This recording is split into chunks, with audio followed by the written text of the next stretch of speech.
Hi, this is Amanda from Sound to Ground, and today it's right smack in the middle of June 2026.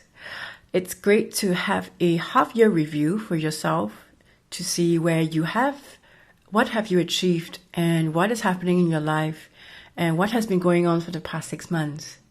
It's great to celebrate your mini and big achievements, and if you are going through some struggle or some challenging times, just know that you have all the power within you to take some action, to be in a space of self-reflection, to be in a space of revisiting what could be your next plan. And right now, where we are in the mid-year, and we are now coming up to the full moon in Capricorn, if you follow astrology, it's a great time to revisit your aspects of work, your aspects of what you do, your structures that are in your life, both in work, both in your personal life.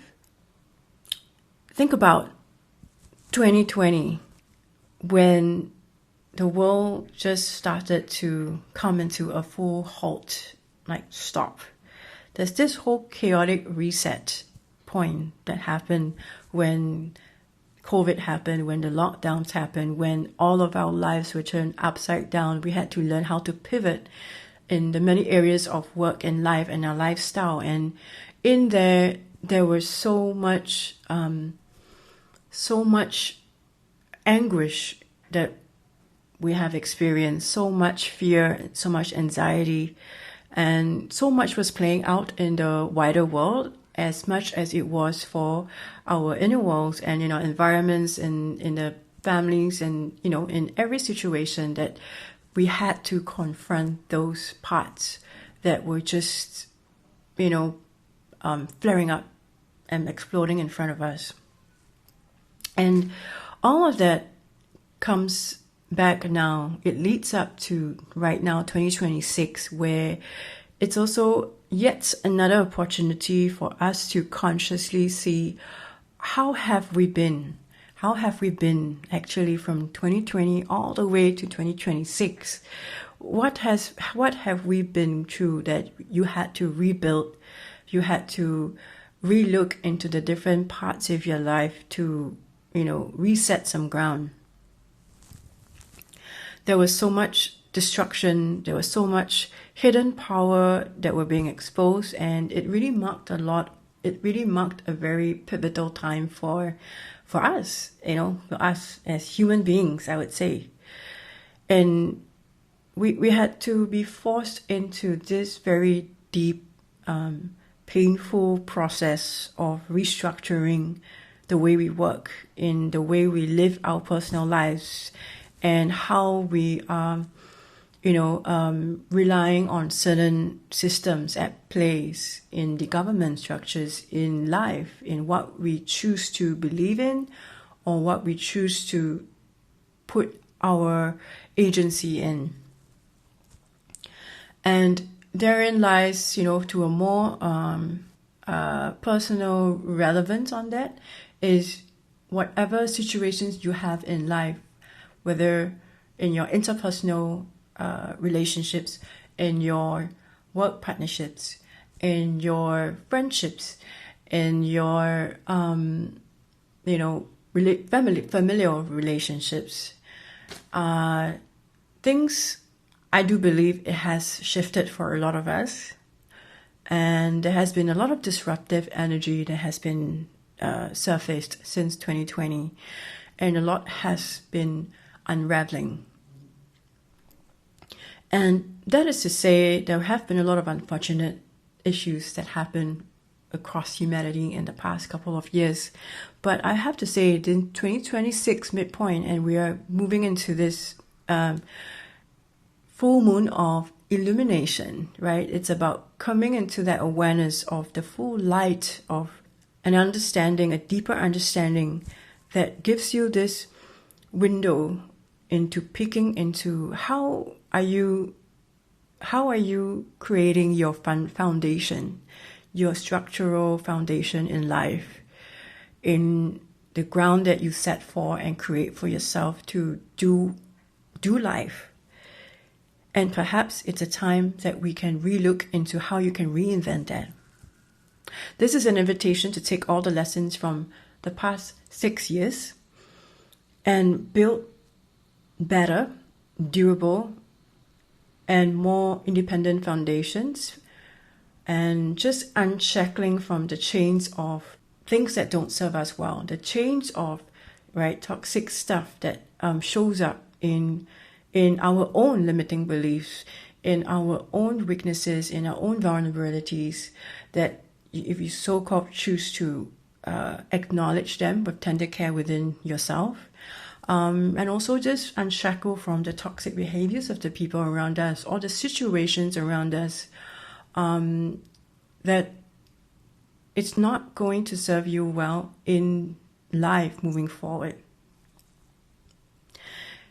And you are now being very supported in turning these disruptions, in these what I would call challenging situations, into transforming it into very, very intentional personal evolution for yourself, so that you evolve past your own past mistakes, your own past situations that you find yourself in, whether you are consciously or unconsciously, brought into it or chosen to be part of it, that you have allowed yourself to be in certain situations that were actually not good for you, but for whatever weakness and vulnerabilities, somehow you allowed that to continue.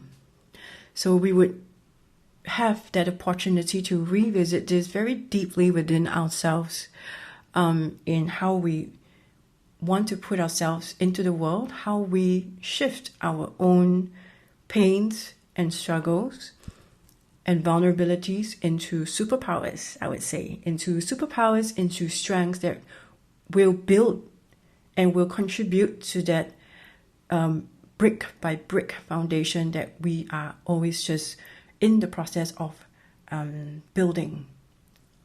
So I have to say it can be really intense for a lot of people if you are more attuned to energies.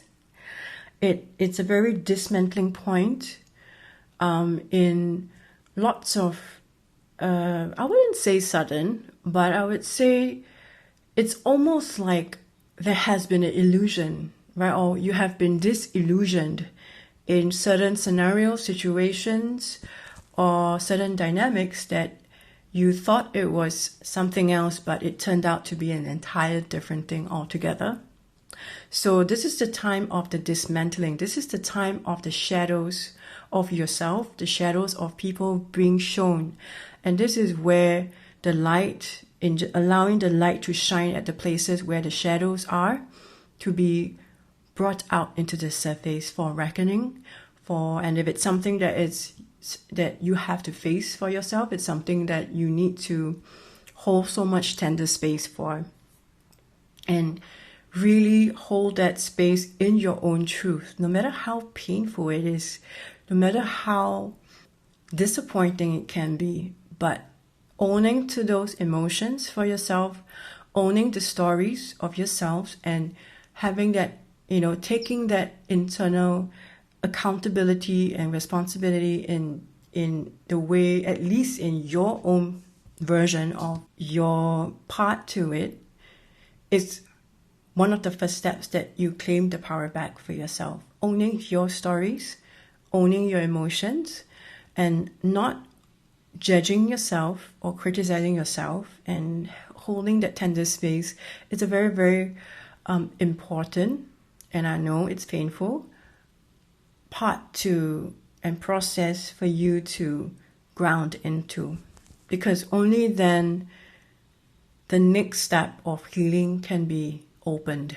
A door of healing can start to be shown through the doors of the pathway that you open to yourself, through your own tender space of your heart, that you are willing and ready to acknowledge all of these.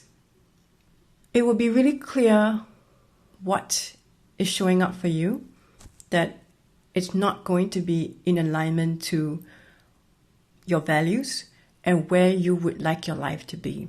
And this is where you will be having that empowerment from within to use your power of discernment and power of your own empowered voice within to see your own truth, to see the truth of situations and through people and through things that have just been a little bit, say, in the gray area. You will be guided.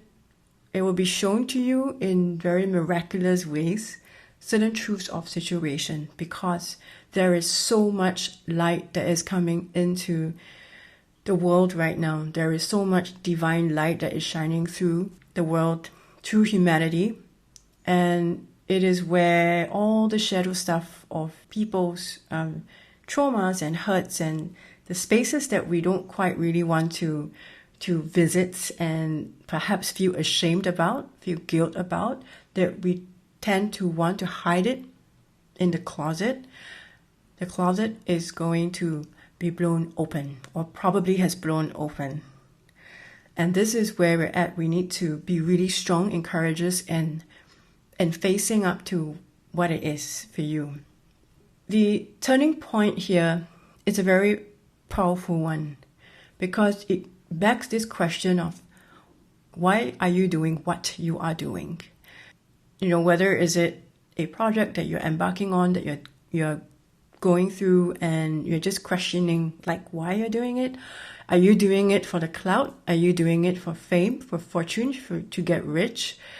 But knowing that quick rich scheme and all of that fame, it's not going to last. If you are basing from that perspective, it's not going to be sustainable in the long run. So what is it from the bottom of your heart that you are trying to create? Why are you doing what you're doing? This is a great time to ask and to re-ask the question time to time, because there's so much distractions that can happen from the outside world that can, come in and distract you and seduce you in all different ways to get you out of your path, to get you out of your character, out of your values.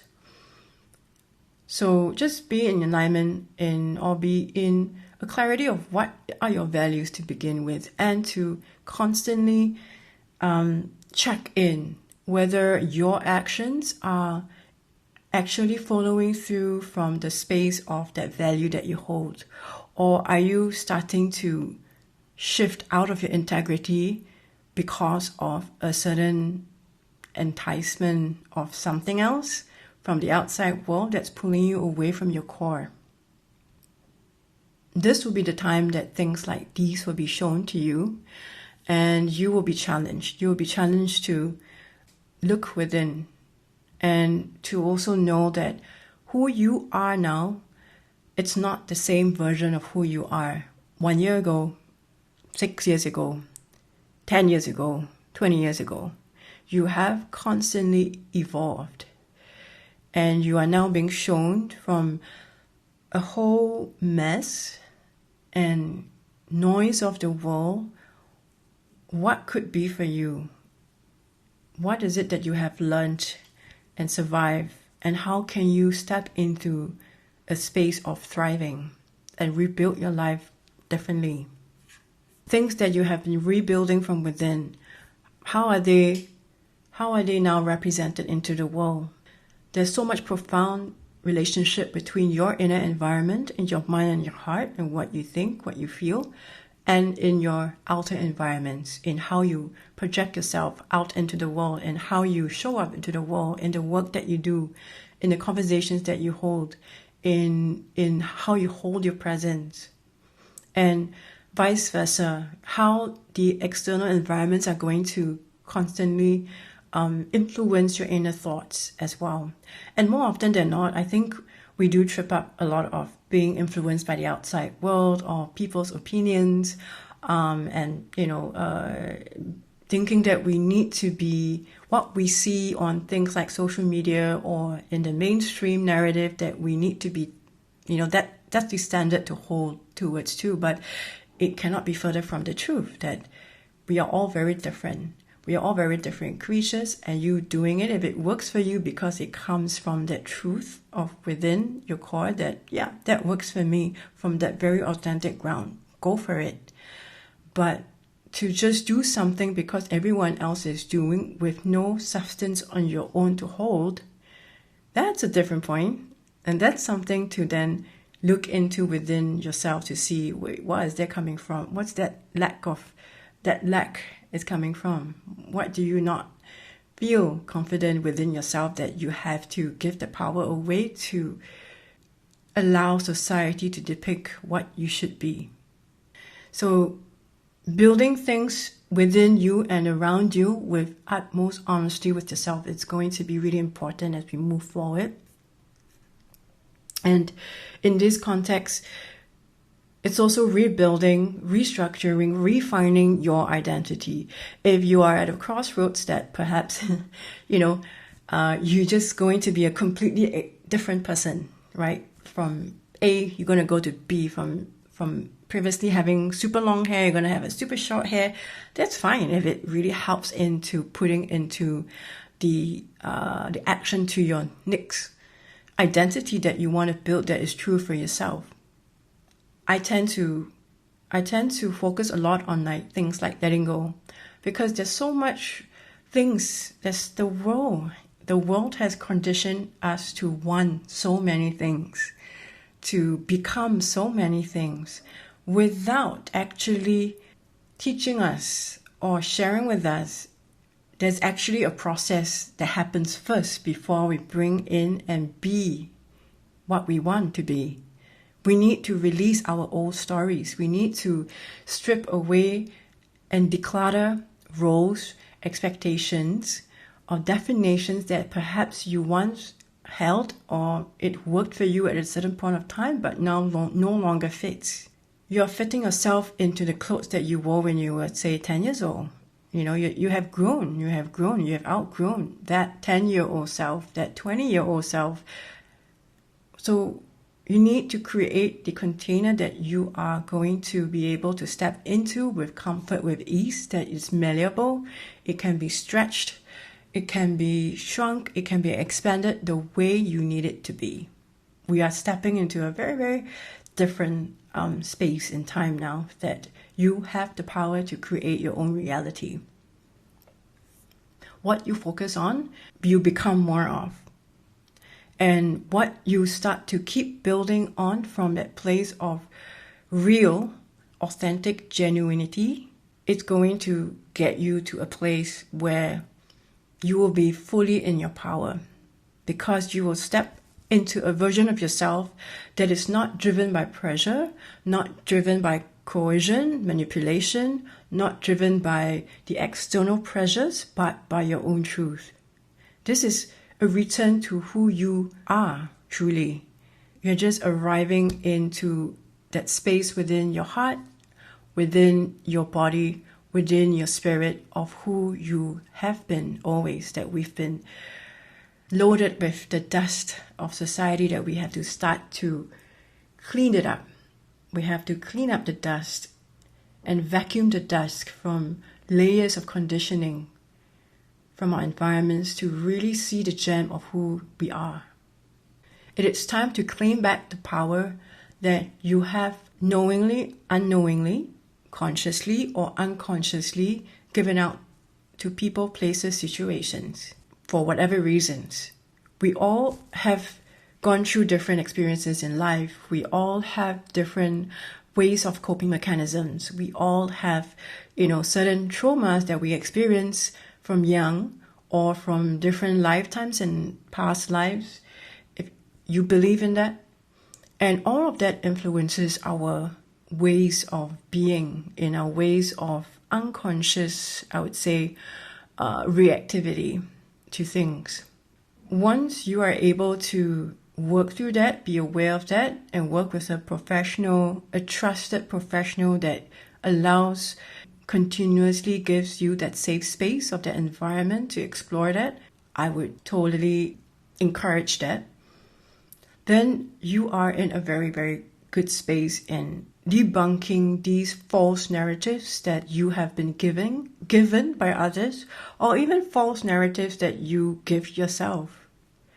And you would start to see where the cracks have been for yourself in your different vulnerabilities and your own weaknesses, and others as well. The moment you see the light in the truth of things, in the truth of yourself, and the truth of others, you are in power. You claim that power back. You claim the power of your sovereign ground, your energy, your sense of self. You are enough. You are a sovereign being of light. The more we step into our truth to become our true selves, the more we work within our inner selves to move past our own traumas, we are decluttering all of the heaviness within us and outside of us, and we step into lighter ground, and we start to shine with so much light, and we become light. We become light beings. But unfortunately, there will be people out there that are functioning from a lower vibrational dark force that will seek to either diminish this light or to steal this light from you. If you are in this path as well, you are speaking your truth, you are saying things and doing things that are of the light, that are doing good, but there will always be people that do not wish you well, that would steal and parasite from your energy and from the things that you do and from the place that you are, that they don't have great intentions but have been functioning, operating from a space of lack and a space of fear and a space of envy and a space of a dark space in general. So it's a great time to relook into what you're doing, why are you doing what you're doing, how are you doing things, who are you doing it with, are they worthy of being involved in your sphere of energy, in your sphere of time, in your sphere of effort, your sphere of presence. So it's a time to be very, very, very discerning and be very, very clear about what, how, why, when, who. Questions that are phrased from all of these words would be able to help you get more clarity into your next phase as we are in this 6-month point of 2026. I wish you well. Stay in the light and stay grounded. Thank you.